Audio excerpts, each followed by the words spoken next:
Hi, my name is Lori Williams, and I'm the President and CEO of the Mansfield Area Chamber of Commerce.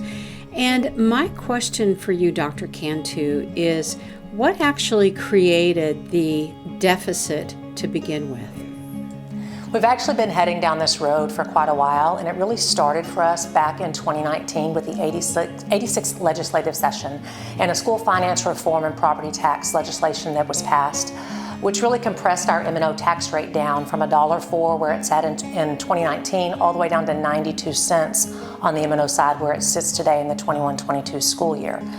The higher that rate on the M&O side, like it was $1.04 in 2019, the more revenue that is generated for day-to-day operations.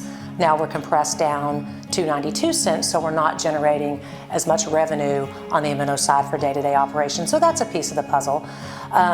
Also, COVID-19, what we saw just across the entire world really, but in the United States, Texas, and all the way down to Mansfield, was a reduction of enrollment during COVID-19, during the pandemic that we're still experiencing.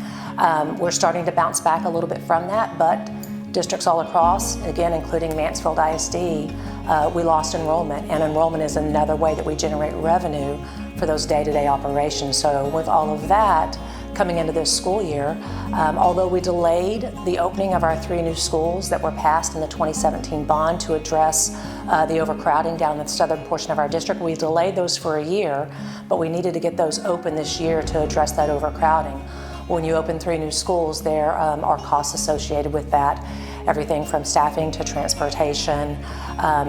We have schools of choice within those buildings, and so there's transportation that's provided as well related to that. We wanted to make sure that our employees received a raise. We did a 2% raise this year, which cost the district $5 million. Even with a 2% raise, we continue to drop down as far as salary comparison in the Western Metroplex, where we used to be in the top 5. We're now down in like position 10, 11 in some areas. There are also just some other expenses that come with a school year, and some that we've been experiencing for several years now are just some of those partially funded mandates that come down. An example of that is full-day pre-K, reading academies. Although partially funded by the state, they're not fully funded, and so those expenses roll in to this deficit that we're looking at as well.